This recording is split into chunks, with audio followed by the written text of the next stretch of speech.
What's up, everybody? I'm JC, I'm Brittany. and you're listening to Just Breathing Home Edition. Got It. Got It.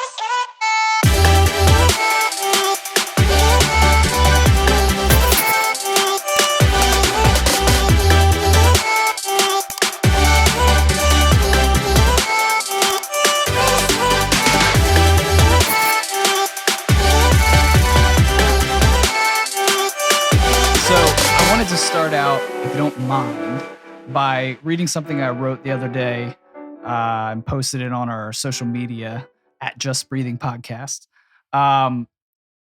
Just because I wanted to get your thoughts on it, and I wanted to just talk more about it because I only have so much time in a day, and I'm not going to write a doctoral dissertation on social media. So I thought it'd be cool to elaborate on it a little bit, because I think it's important right now. I posted this on Martin Luther King Day, and I basically just said, conversation matters. The day we stop speaking to each other is the day we believe the lie that there are irreconcilable differences between us. And it's the day that we stop being one nation. When you hear divisive language on social media, the news, or even in your family, run as fast as you can in the opposite direction. Don't let divisiveness take up residence in your mind or your heart. It stems from fear, and fear is a liar. Mm-hmm. Instead, try love. It's corny, it's overused, and it's the answer to everything we need in our world right now. And then from John 4:18, there is no fear in love, but perfect love casts out fear.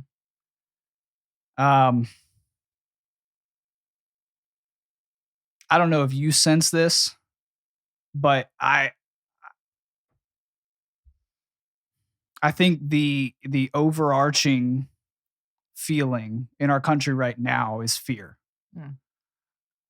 I know there's a lot of stuff going on that people can kind of pinpoint to what really they're reacting to. Right. But at the end of the day, I think it all comes back to fear. Why are you reacting in such an emotional way to this thing or this party or this situation or this person?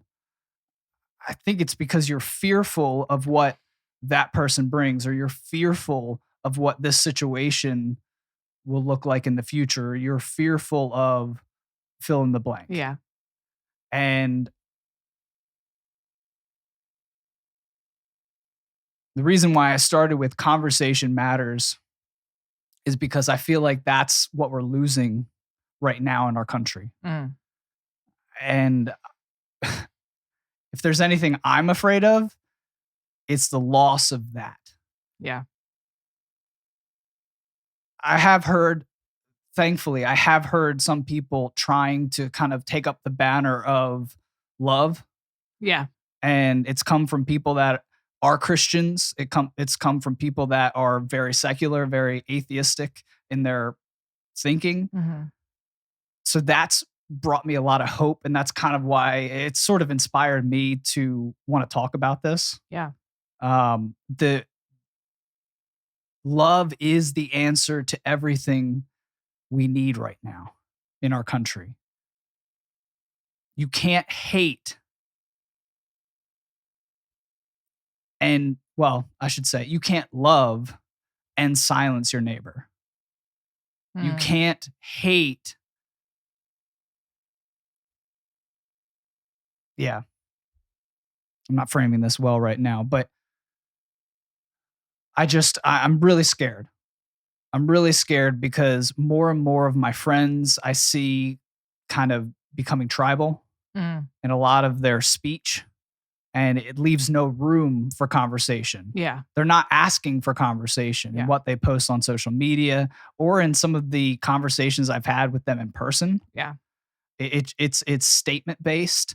It's very tribal based. It's very whatever rhetoric you believe. I'm just going to regurgitate that, and I'm not going to ask you what your opinion is on it. Yeah. We're not trying to. That's a safety thing. Yeah. We're not trying to learn from each other, which is terrifying. Yeah. Because I know that I have blind spots. Right. even though I have a base of understanding, I have a worldview, I know that there are aspects of that worldview that I haven't explored thoroughly yet. Right. So I know that there are blind spots there. Right. I know there's blind spots in my politics, my views on Yeah. economics. I know there's my views of religion. You don't know what you don't know. You don't. So you can't. You don't. If you're not willing to talk about it, you'll never know that you don't know it. Yeah. Yeah. And I hurt. I guess maybe that's more of an apt description of my feelings right now. I'm scared because I see conversation being suppressed. Yeah. In a multiplicity of ways. And I've seen a lot of different people justifying it. That scares me. Yeah. Because I don't think there's any justification for silencing. This has been said a thousand times, but I'm going to say it one more time just in case someone hasn't heard it. But the answer to poor speech is better speech. Yeah. If someone has a bad ideology or a bad idea, the only way to actually combat that is through better ideas. Yeah. Better ideologies. Yeah, not just silencing it. Because silencing, it doesn't make people go away. People have this weird notion that if you cancel somebody from social media, or if you silence a speech on a certain network, or if you just get rid of somebody, excommunicate them, that solves the problem. Right. And those that's people that's like sweeping something under the rug. And all it does is push these people that maybe you would have had an opportunity, ergo you tried to engage them in conversation, or even not even engage them, just shared your own beliefs that maybe were just much more grounded, much more fact-based, much more irrefutable. Right. And you could have turned them from that way of thinking. Right. But instead, you're pushing these people deeper. Right. Into these echo chambers. Yeah. Where they're only going to hear their own speech. They're only going to hear what their tribe is talking about. Yeah. And honestly, and they're only going to hate you more. Right. And that's what I see happening right now in our country.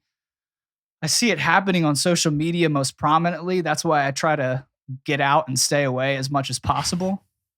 And the only things that I try to push on social media are either just pointing out this stuff or pointing out better speech, better ideas, or just that we need to love each other. Yeah. Just that we need to come back to this point where that's a person. Yes. On the other end of a phone, on the other end of a coffee bar, if you're getting coffee with your friend and you disagree with them, the other person on the side of the table at Thanksgiving dinner that you hate because they voted for this person that you didn't like. If we took away all those I don't know what you want to call them, dividers, I guess, like what? The labels that we have on people that we're like, okay, I agree with that person and not that person. Like if we know certain things about certain people, then we just throw them in a certain category. Yes. But if we didn't have those and we just met someone and we're talking about everyday things, we probably would get along until you find out one of those things. And then you have already decided that you either like the person or you don't. Right. Which is really silly. And what you find when friendship and a love for that person comes first, you can get through those differences much easier. Yep. Now, some people have chosen to kind of worship the gods of politics right now. And I mean that figuratively and literally. I think people have basically made politics a religion. Yeah. And it's not wholesome. No. It's not wholesome. There's no growth that's going to happen from you investing all of your time and energy and being into this machine. Right. Well, it produces hate. It produces hate, and it thrives on hate.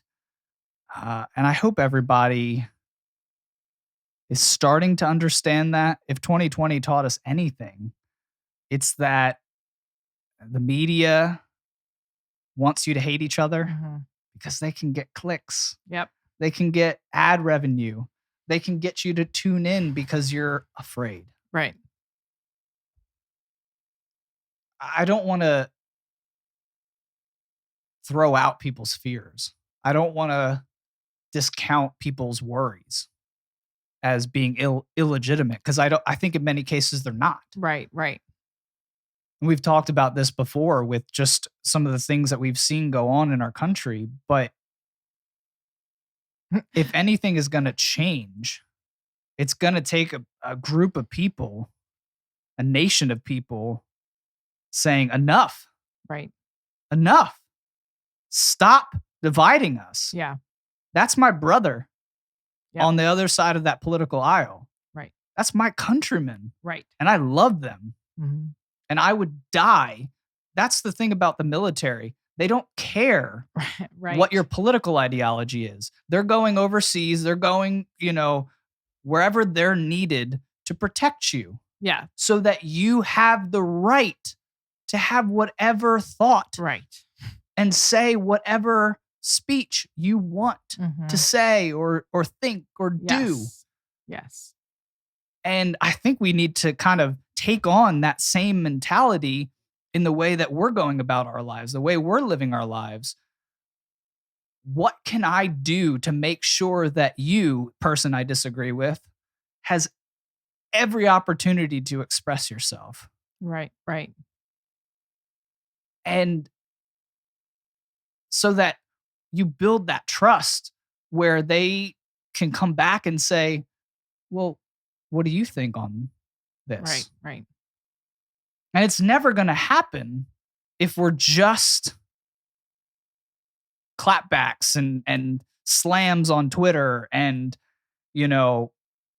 just all this negativity that we're just so ingrained to think is the way to combat each other. Yeah.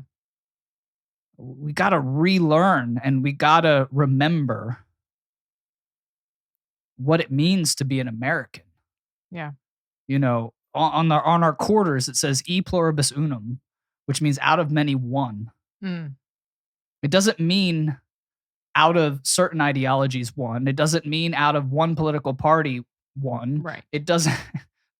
That's where people seem to want to go. Yeah. In some spaces,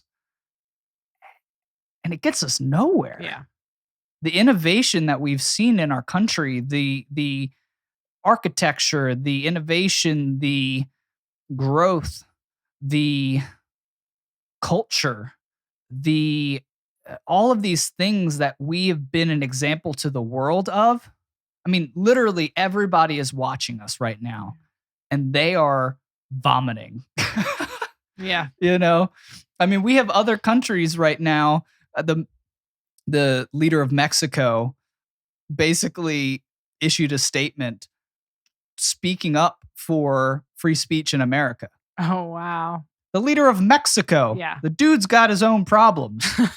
You know what I mean? I mean, if you ever heard of the cartel, Mhm. They have their own issues, but they can see, what are you doing to your Right. country? Right. Like, we look up to you guys, And we can see that this is we not. can see that you're killing yourself Yeah. on speech. Yeah. Conversation matters. Conversation matters. And it can free us from so many of these chains that are being wrapped around us right now. Yeah. And are trying to trap us in the echo chambers that I talked about. I think that's something that I really struggle with, is I want to hear what the other side is saying. Right. Because that's how I grow. Yeah. You don't grow without weight.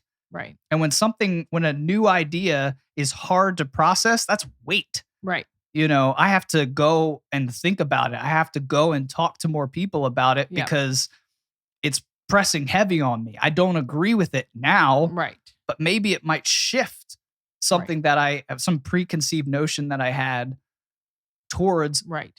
maybe that idea. Right. Maybe it's weighing on me because it touched something. Right. It sparked something in me that I had never wanted to explore because I was told that's wrong. Right. Do you hear what I'm saying? Yeah. Well, you need to know, you need to understand why you disagree with something. If you don't understand why you disagree with it, then you need to understand it better to understand if you do or if you don't, or what areas of it you do and don't. Yeah. That's how we grow. Yeah. Yeah, it's a really difficult thing. It's a really difficult thing. It's hard because I want to exist outside of the bounds of our current political system, but it seems the only place people are listening right now are inside those bounds. So it's such a balance to know how deep to put your hand in the the beehive. Yeah. And you're going to get stung, but maybe you might draw some of those bees away from the nest. Right. And that's a weird analogy, but it's a beehive where everybody's just stinging each other inside. They're all killing each other inside, and it's not helpful. So maybe if we can take some of these, crazy bees out of there and say, how about you just come over here and hash it out a little bit, right? And maybe build something beautiful. Maybe start building this beautiful honeycomb, right? Structure together, right? And that's one thing that could be one of the, I don't think it's a prominent reason, but one of the reasons why we're so divided right now is we don't really have a common interest. We don't really have a common purpose right now. There were things in the past that kind of moved us towards the center, right? And moved us to where, I think of like the moon landing. Mm-hmm. That was not a great time in our country. Mm-hmm. There was a lot of stuff going on. We were still in the Cold War. You had the Bay of Pigs fiasco where we tried to overthrow Fidel Castro, and that was a disaster. There was a lot of things that were not good going on at that time. But when everybody sat down in front of that TV set and got to watch those astronauts go into space and then step out onto the moon for the first time, that's pretty unifying. That's unifying. Yeah. And I feel like we have some of that, thank God for Elon Musk, however you say it, for developing his SpaceX program. Mm-hmm. I mean, I've been able to share that with our kids. Yeah. I've been able to sit down and put on YouTube and they live stream it. Right. That's pretty cool. How amazing is that you get to literally follow a rocket up into space all the way to a space station. It's awesome. My kids love Star Wars right now. Yeah. So any chance to see a real live space station is awesome. Yeah. It's so cool to be like, that's real. Yeah. We built that. Yeah. With the Russians. How unifying. No.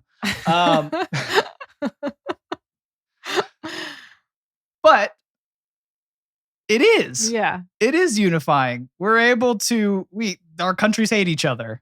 Right.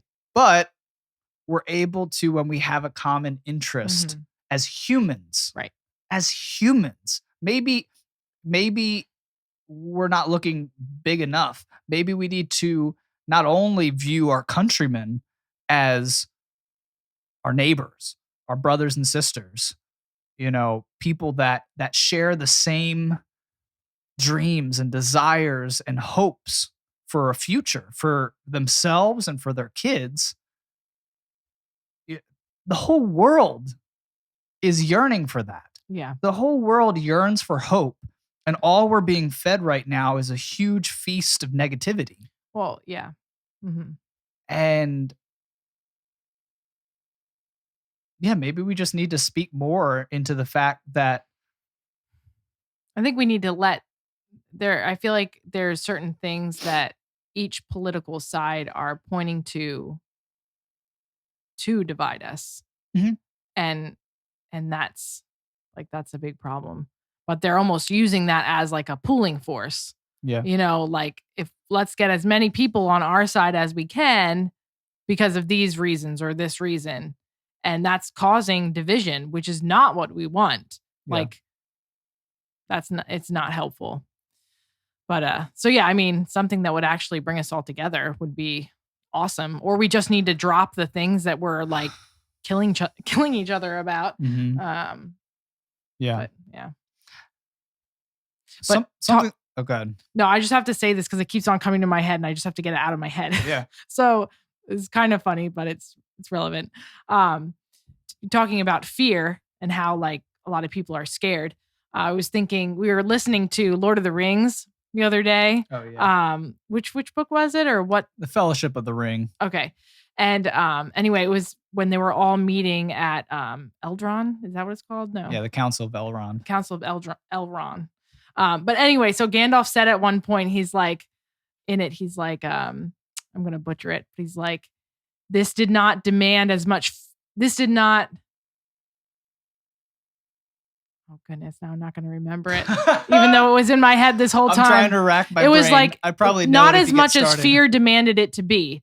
I was being like, he was talking about something that made him very fearful. And he's like, it was not as big as fear demanded it to be. And I don't know why that stuck out at me so much, but I'm like, yeah, I felt like that was like what's happening in our country right now. Yeah, I agree. There's things that are happening that fear is demanding it to be ginormous. Yeah. And I think it is like there are things that are scaring me, that are nerve-wracking to me, but they're not as big as fear is demanding it to be. And fear is demanding that we kind of panic and freak out and like be like crazy people to make sure it doesn't happen. Right. But that's not helpful and it's not actually true. Mm-hmm. If we all calmed down and like reassessed things and figured out what mattered most. Right. I don't think we would. And that starts with conversation. Yeah.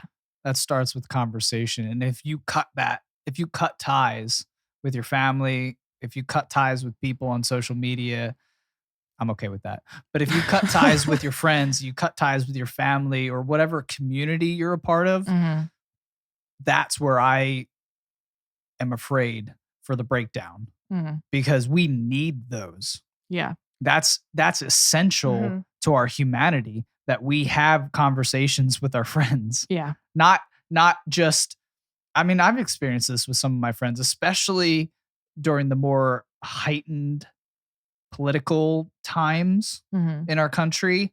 A lot of my friends kind of wanted to avoid those subjects. Yeah. Yeah. But then I never got the opportunity to grow. Yeah.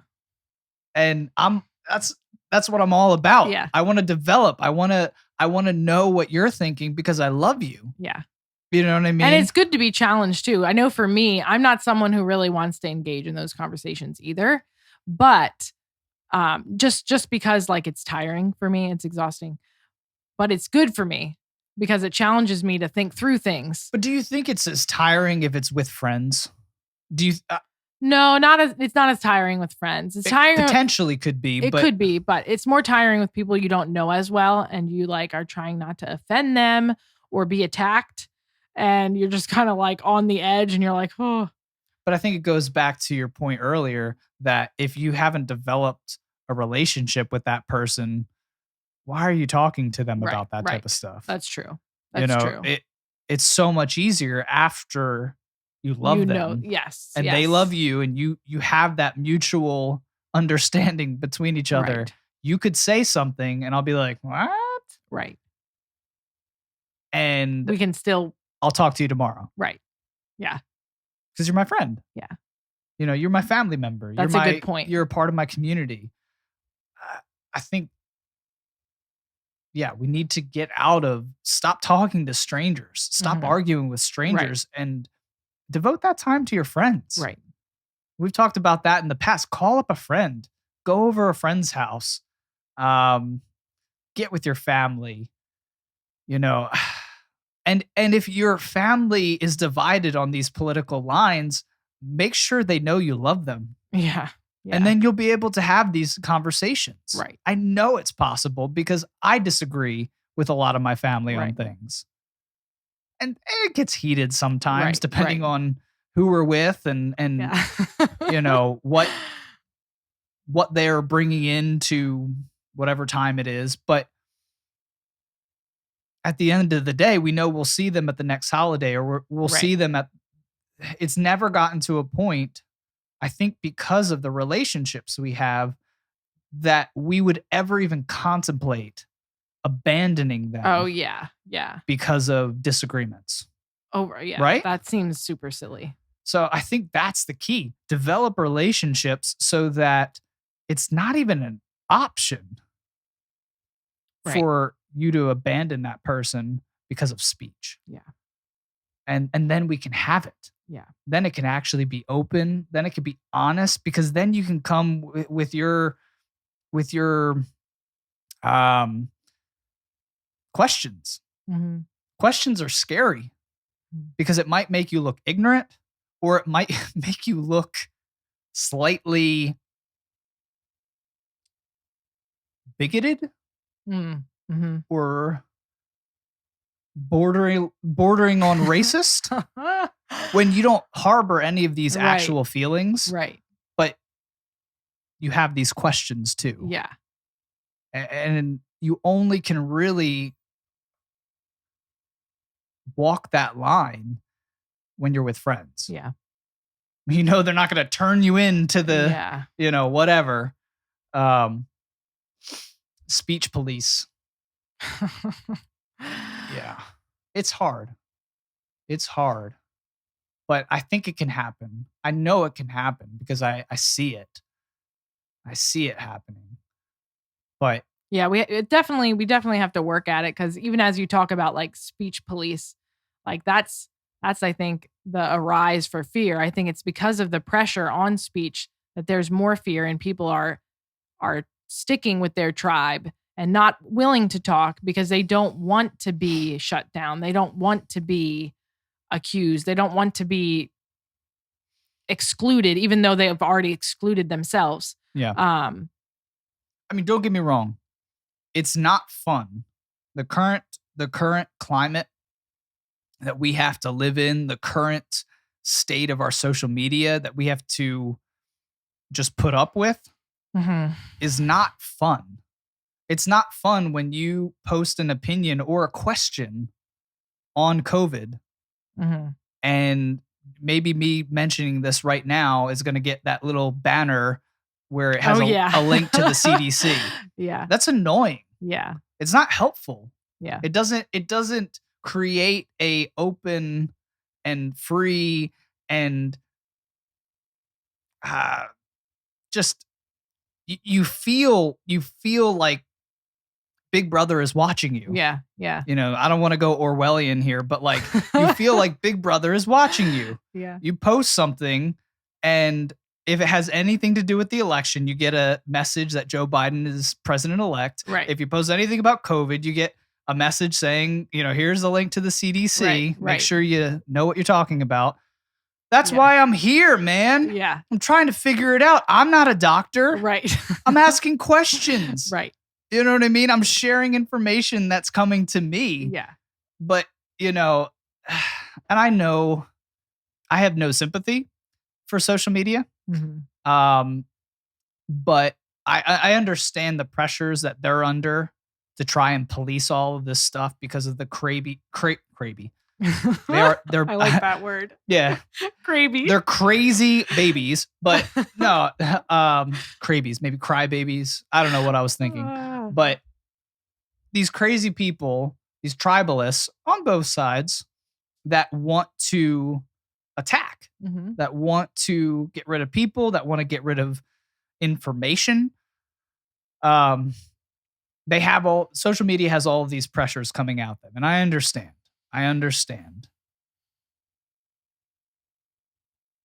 So that's not where conversation needs to happen.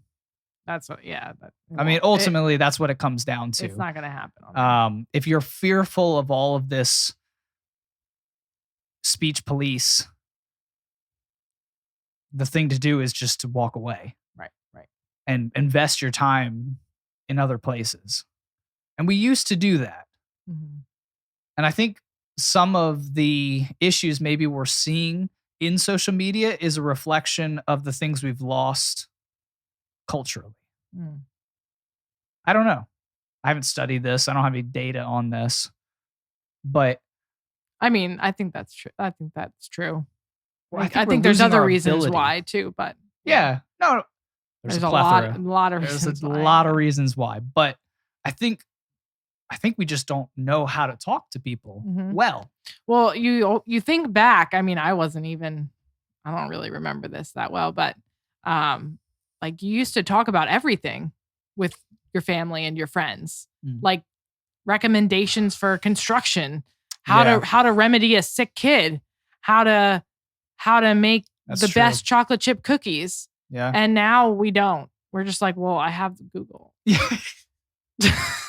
So I'm just going to look on there. Google has 5-star recipes. Right. Google has a lot of opinions on there, not just my mom's or my friends. So and that's good. It is a good thing. Oh, I'm not complaining. Good because it definitely gets people out of their bubbles. I mean, if you grow up in a bubble with some parent that, has some weird thinking. Yeah. It's good to be exposed to other things in this world. And it's very helpful.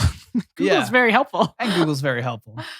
YouTube is very helpful if you own a home.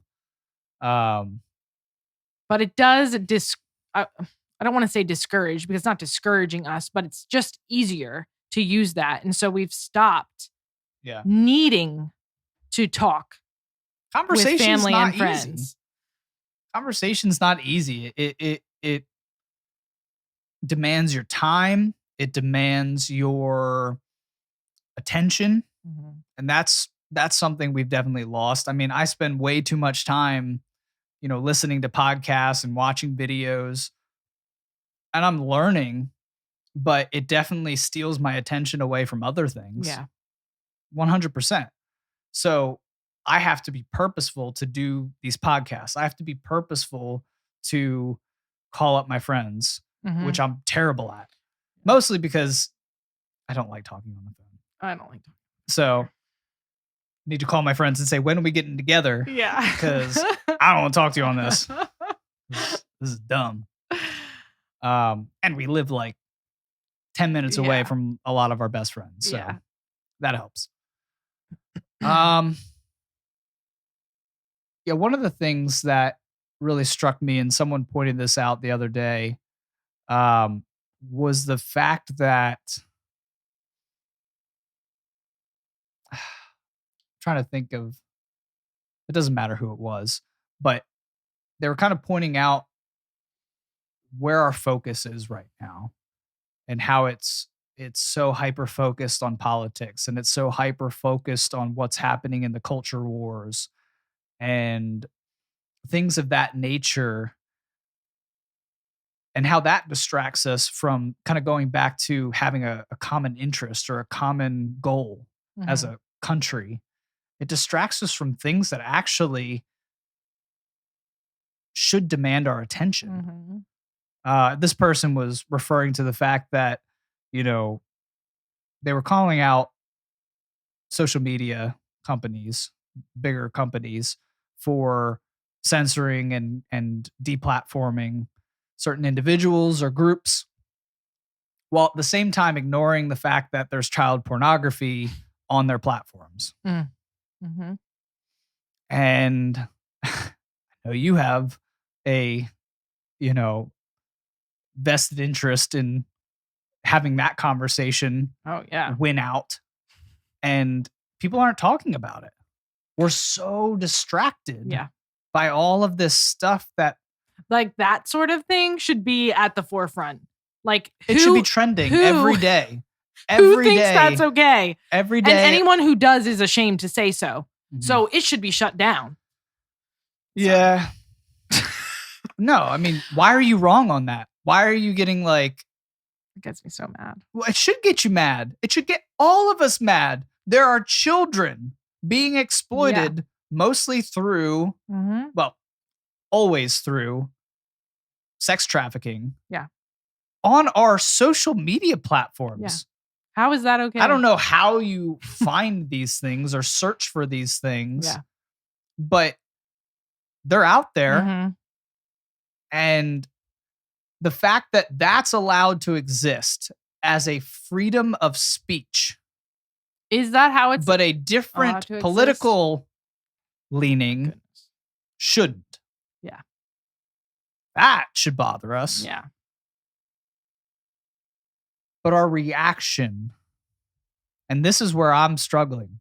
This is where I'm struggling because everything that we've talked about at this point, or up to this point, you know, I've kind of laid out what I think we should do. I think we should move away from social media as much as possible and devote our time to conversations with people around us. Mm-hmm.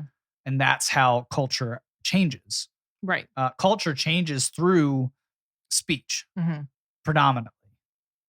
And I think we could have more valuable speech in person. I think we could have more valuable speech with people that we have those relationships Right. developed with. Right. I think you'll get deeper. I think you'll get further in the conversation.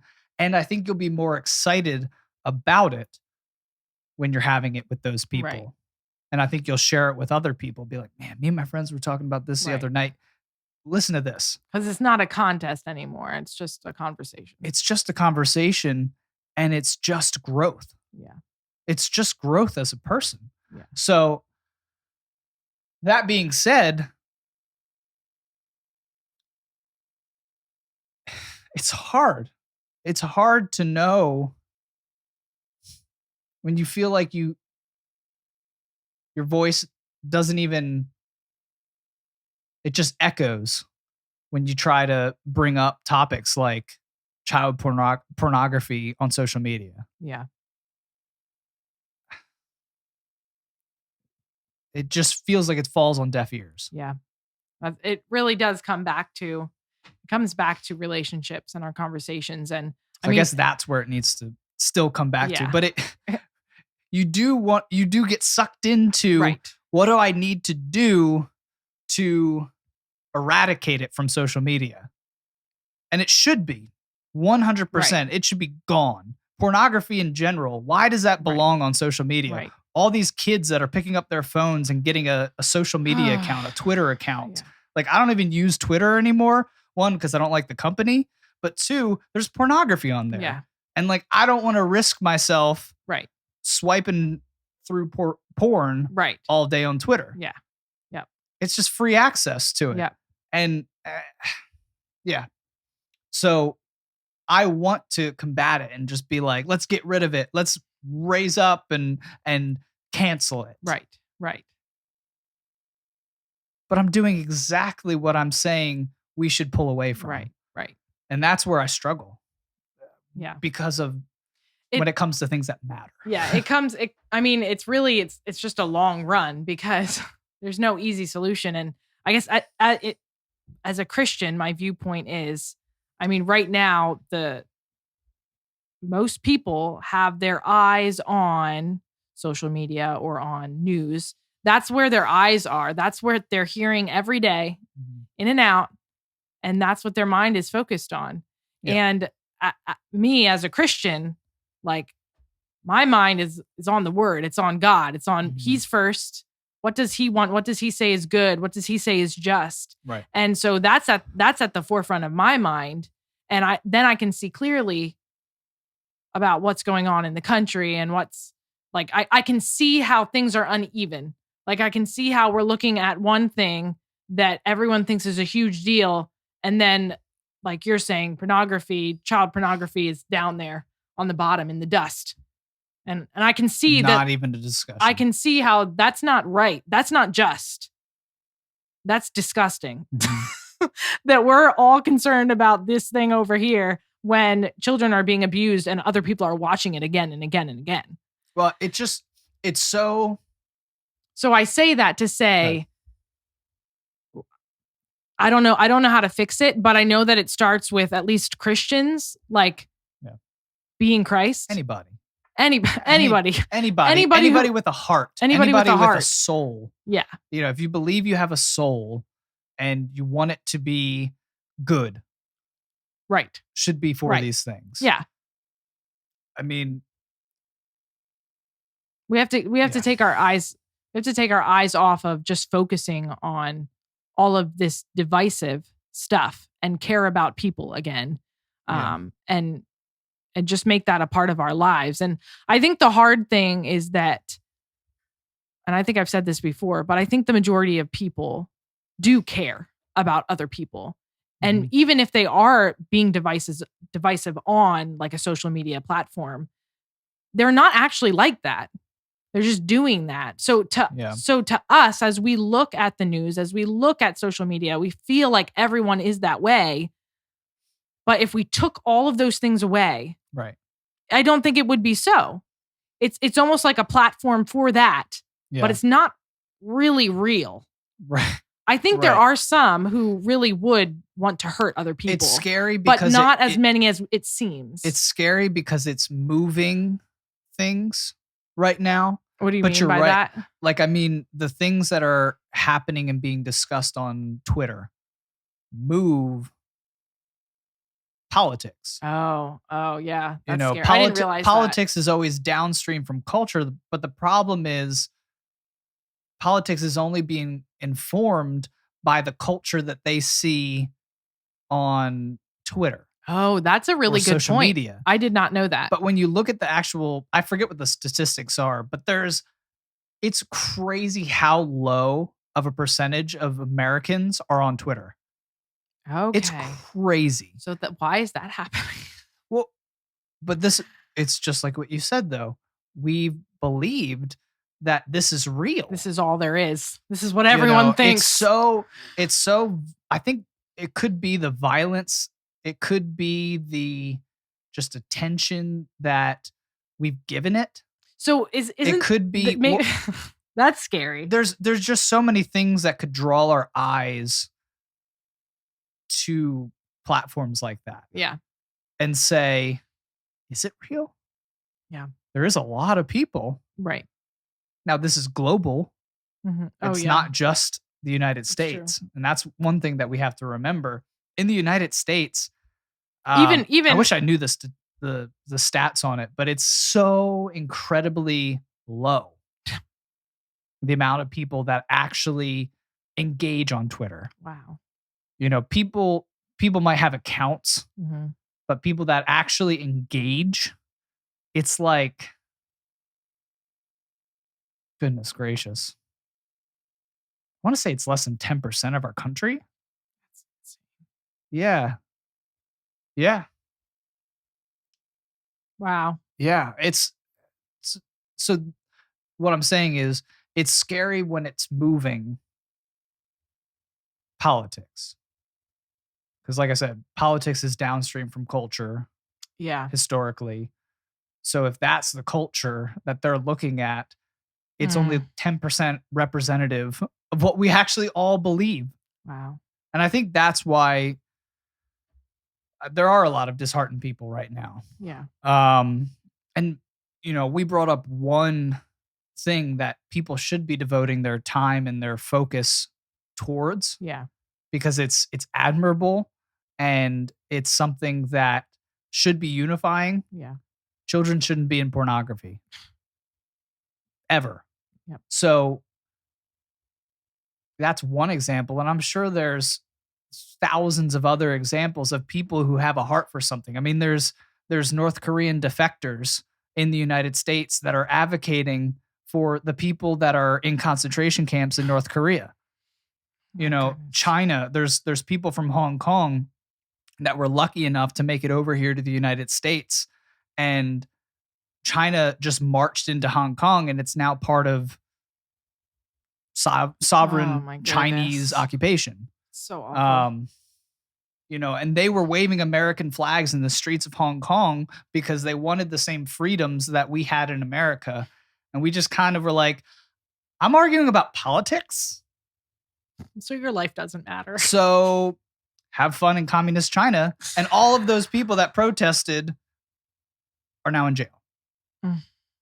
You know, I mean, we have Uyghur Muslims in the one region of China that are in concentration camps.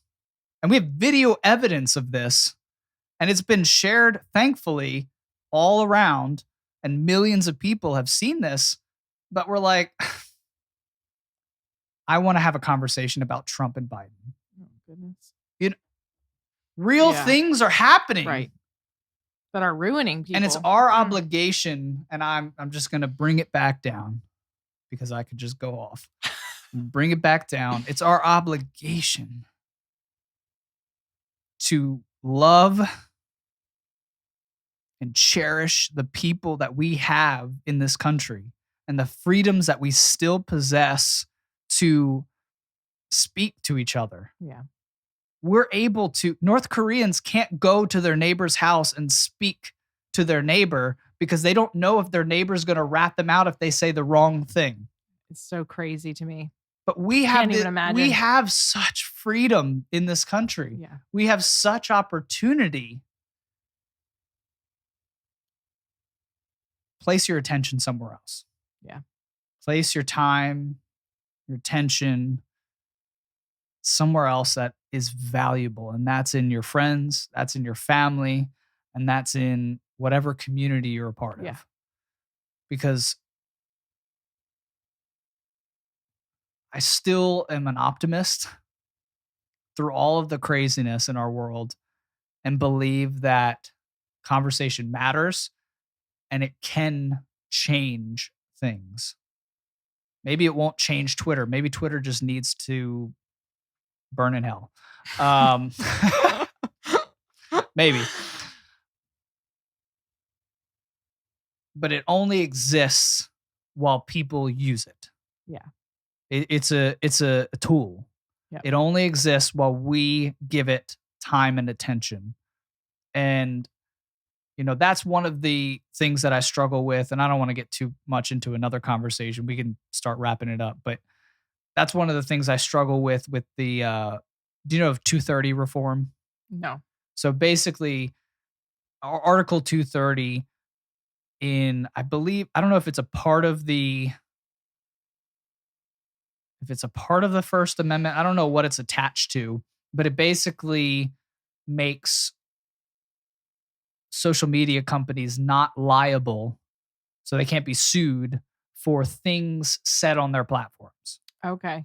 Or actions taken on their platforms. Actions being things said. Things said or what they do. They're a private company. Oh, so they're like a business. So they can do whatever they want. Right. So the New York... I thought that's the way it always was. It is. They had to write up legislation for that because at first you would say something in the comments and then people would sue you, the company, because someone said something you didn't like or said something racist or said something so people whatever. were suing the company. People were suing the company. Okay. So the government made a provision like you're not liable for things other people say. Right. Which is a reasonable article.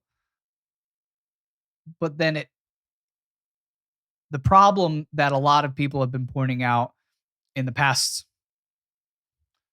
I don't know how long, maybe 5 years, 7 years that social media has been around is that they've acted more and more like publishers. Yeah. So publishers are people like the New York Times. So if the New York Times publishes something and it has information in there that is false or inaccurate or slanders somebody, that person has the ability to lawyer up and go after the New York Times and sue them. Right. Because they're a publisher. Right. They have editorial boards. They have people that fact check and look at these things before it goes out. Mm-hmm. So that way they can't be liable or are less liable. Yeah. When people come for them. The problem is, like I said, social media has been acting more and more like a publisher. Yeah. In the way that they've been molding the conversation Yeah. through their algorithms, through the people that they allow and don't allow on their platforms. And so a lot of people are shouting for 230 to be done away with. Yeah. I don't know if that's the right option. Maybe it should be reformed to kind of make provisions for social media, which we never dealt with before. This is a new thing. It is. It's hard because because I have thought about this before. Mhm. My initial thoughts are that yes, they shouldn't be sued. Right. And yes, they should be able to do whatever they want because it's theirs. Mm-hmm. But then at the same time, yeah, they're almost, because so many people look to it, they're creating this false. They're just, I guess they're altering what people think. Like they're silencing people. They're altering how people look at things because they have the power to do so. And I mean, that's not right. Well, but I don't know the solution, because if I had my own company and I was making a lot of money and I wanted to do what I wanted to do, I mean, hopefully I wouldn't take advantage of it, but I wouldn't want people to tell me how to run it because I made it. I built it. So I don't know the solution. Well, that's the scariest part about what happened recently to that Parler app.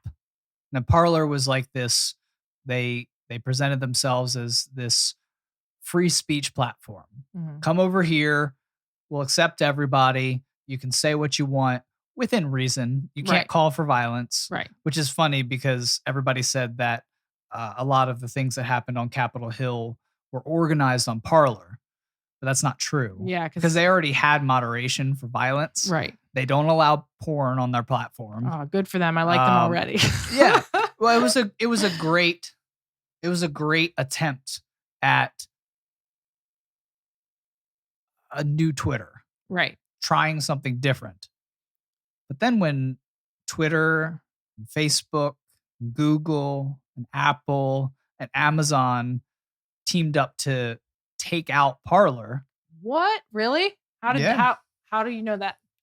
Because I can get on I have the Parler app and it just says network error. They completely deplatformed it. Whoa. Yeah. You didn't know about that? No. Yeah. That's scary. So this, oh goodness, this is the fear that a lot of people have. You're not acting like. So now that shouldn't be right. Third party. How did they get away with that? Because that's now they can do whatever they want on their own thing because that's theirs. Well, but how can they go? Parler was a part of them through three specific ways. One, Parler's servers, where they backed up all the information on the app, was Amazon servers, which Amazon has the best servers. They own the market for that right now. But so wouldn't this be under like, oh my goodness, I'm not as smart as you are, but like we're allowed to have a bunch of different companies doing the same thing to like, Oh, you mean to combat monopolies? Yeah. So like that was totally monopolies saying we're shutting you down. But this is the issue. You're just coming into the light of the issue. Everybody knows that these companies are a monopoly and they don't allow new businesses to take away from them. Wow. Because a lot of people were, when Twitter started cracking down on, and Facebook started cracking down on a lot of accounts and people that said things that they didn't agree with, or I don't know. People started moving over to Parler and it started growing in popularity because they're like, oh, this guy's here. I haven't seen him because he was kicked off Twitter, and they don't like that. So, yeah. Oh man, I did not know that. I feel like we're getting off course a little bit just talking about these kind of bigger political issues. What I wanted to say though with the 230 reform or eliminating 230 or what happens with it, I don't know if the answer is to focus on that. I don't know if stripping these companies of this protection will help anything. Yeah. I think they'll 100% get rid of more people from their platforms so that only the people that they agree with are left, so that no one would sue, because we like everything being said on here. Yeah. It's just wonderland. Or they'll eliminate comments, which I don't know how Twitter does that, because it's basically just one big comment thread. Yeah. You know what I mean? Like, it's just a bunch of people. I've never had Twitter, so. Well, it's just text mostly. I mean, people, I guess, can post pictures and stuff, but it's mostly just like rants from people. So I don't know what it achieves. And a lot of people have argued that they've grown so big that it's a utility now. It's like the telephone. Right. And to silence what someone's saying on the telephone is absurd. Right. When it was first created, Bell would not listen into your phone conversations and say, what are you saying? Yeah. I was just joking. Well, you said it. Now we're going to have to pull your line. Like, that's scary. So a lot of people have said, have they gotten to this point where they are now a utility? Yeah. We have to have it to exist as a country. But we don't, do we? I think you're right. I don't think we need it to exist as a country. No, I don't think I think we'd be better without it. I think number we'd be one. much better without it. And then going back to what we said before, or what I said before, of how few people actually engage on these platforms. I think the people having the argument over 230 are people that actively use these platforms. Yeah. I don't think it's us. A lot of it's sort of, we get swept into the hysteria around this argument. Yeah. And so many people that barely use Twitter have an opinion on 230, like me. I'm talking about it. But at the end of the day, I don't think it matters. Yeah. I don't think it's definitely not necessary. No. So we need to put our time into conversation, because conversation matters. And we'll wrap it up. Where we started. I hear some sirens going off. This is the time to go. No. Thanks everybody for listening. I hope this conversation that we're having helps you engage in conversations with your friends. I hope it inspires you. I hope it maybe shines some light onto things that maybe you weren't seeing through all of the haze of the negativity out there. There are humans that still exist in this world beyond the avatars that you see on social media. And those people are good. Those people want a hope and a future for their families and their kids and their loved ones. And they want to succeed in life. And we need to remember to love them, because we want to be loved. So before you go, hit the like button, hit the subscribe button, hit the notification bell. That way, you know when we put more of these videos up. And we just thank you for listening. Thank you for watching this. We appreciate all of you. And we'll see you on the next episode. Thanks, guys. So you gotta smash like, subscribe, click the links down below so I make a time. Comment, say hi, hit the bell so I know I'll see you next time. Next time, next time. So I know I'll see you next time. Next time, next time. So I know I'll see you next time. Next time, next time. So I know I'll see you next time. Next time, next time. So I know I'll see you next time.